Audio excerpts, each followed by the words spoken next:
ఓం శ్రీ మహాగణాధిపతయే నమః. శ్రీమాత్రే నమః. హాయ్ ఫ్రెండ్స్,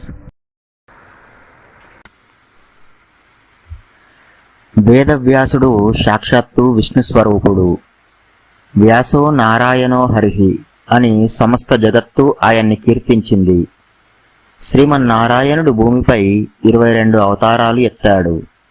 ఆ 22 అవతారాలలో ఒక దివ్య అవతారమే వ్యాసావతారం. సత్యవతికి పరాశరుడికి వ్యాసుడు ఆషాఢమాసంలో పూర్ణిమ నాడు సరిగ్గా మధ్యాహ్న సమయంలో ఇంచుమించుగా 11:30 గంటలకి ఆవిర్భవించినట్లుగా పురాణాలు చెబుతున్నాయి. ఈ ఆషాఢ పౌర్ణమినే గురు పౌర్ణమి అని పిలుస్తారు. వ్యాస పూర్ణిమ గురు పూర్ణిమ అని పిలవడానికి కారణం, అందరికీ గురువు ఆయనే. విష్ణువు వ్యాసుడి రూపంలో వచ్చి వేదాలను విభజించి ఇచ్చిన మహానుభావుడు. ఆషాఢ పూర్ణిమని గురు పూర్ణిమగా జరుపుకోవడం వెనుక మహత్తర వైశిష్ట్యం దాగి ఉంది.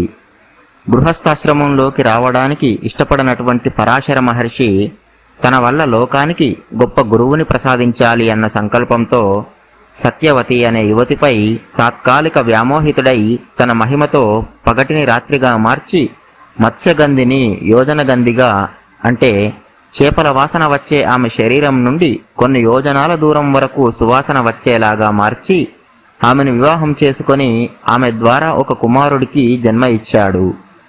నది ఒడ్డును ద్వీపం అని కూడా అంటారు. నది ఒడ్డున శ్రీకృష్ణునిలా నీలవర్ణంతో పుట్టాడు కనుక ఆయనకు శ్రీకృష్ణ ద్వైపాయనుడు అని పేరు.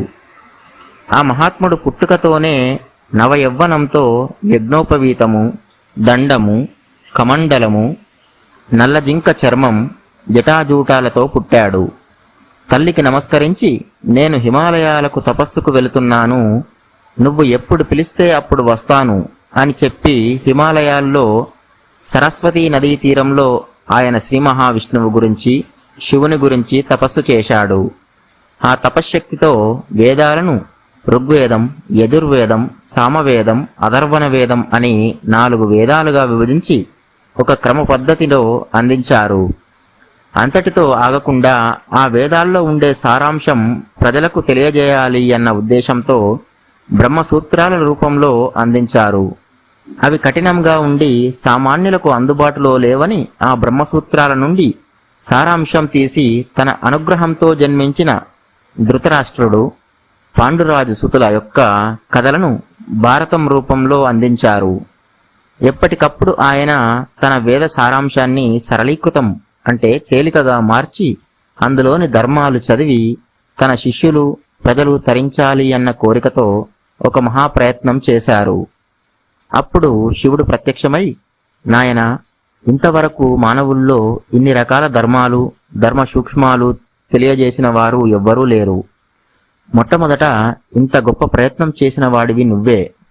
పురాణాలు, ఉపపురాణాలు, బ్రహ్మసూత్రాలు ఇచ్చావు, వేదాలు విభజించావు. మహాభారతం అనే పంచమ వేదం ఇవ్వడమే కాకుండా ఎన్నో వేల మంది శిష్యులను తయారు చేశావు. ఇన్ని కారణాల చేత నీ పుట్టినరోజుని లోకానికి గురువందన దినోత్సవం, గురువుగారు పుట్టినరోజు దినోత్సవంగా చాటుతున్నాను. నీ పుట్టినరోజును ప్రజలందరూ కూడా గురు పౌర్ణమిగా జరుపుకుంటారు. ప్రజలందరిలో నీ పుట్టినరోజును తలచుకున్న వారికి జ్ఞానం కలుగుతుంది, అజ్ఞానం తొలగుతుంది అని శివుడు వ్యాసునికి వరమిచ్చాడు. అప్పటి నుండి అందరూ కూడా ఆషాఢ పౌర్ణమిని గురు పౌర్ణమిగా జరుపుకుంటున్నారు. శివపురాణం, లింగ పురాణం ప్రకారం ఈరోజు వీలైన వారు వారి గురువులను దర్శించుకోవడం మంచిది. వీలు కాని వారు మానసికంగా గురువుల పాదాలకి భక్తితో నమస్కరించడం చేయాలి. గురువు దైవంతో సమానం అని బ్రహ్మసూత్రాలు, 18 పురాణాలు చెబుతున్నాయి. బ్రహ్మ మనుష్యులను సృష్టిస్తే పుట్టినవాడికి గురువు జ్ఞానాన్ని ఇచ్చి వాడిని లోకానికి ఉపయోగపడేలా చేస్తున్నాడు. కనుకనే గురువు త్రిమూర్త్యాత్మకుడు. అందుకే గురుర్బ్రహ్మ, గురుర్విష్ణు, గురుదేవో మహేశ్వర, గురు సాక్షాత్ పరబ్రహ్మ, తస్మై శ్రీ గురవే నమః అని అన్నారు. కబీర్ దాస్కి ఒక సందేహం వచ్చింది. గురువు, దైవం ఈ ఇద్దరు ఒకేసారి కనిపిస్తే ముందు ఎవరికి నమస్కారం చేయాలా అని. అప్పుడు ఆయన, నేను ముందుగా నా గురువుకే నమస్కరిస్తాను, ఆ తర్వాతనే దైవానికి నమస్కరిస్తాను. ఎందుకంటే అసలు దైవం అనేవాడు ఒకడున్నాడు అని నాకు తెలిపింది నా గురువే కదా అని అనుకున్నాడు. అంతటి విశిష్టత గురువులకి ఉంది. వ్యాస పూర్ణిమ నాడు గురువులను పూజిస్తే ఆ దేవతల అనుగ్రహం తప్పక కలుగుతుంది.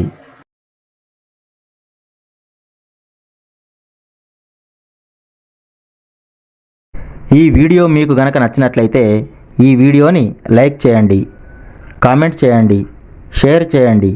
అలాగే మా ఛానల్ని సబ్స్క్రైబ్ చేసుకుని పక్కనే ఉన్నటువంటి బెల్ సింబల్ని నొక్కి ఆల్ అనే ఆప్షన్ని ఎంచుకోండి. ఈ వీడియోని చూసినందుకు మీకు ధన్యవాదాలు.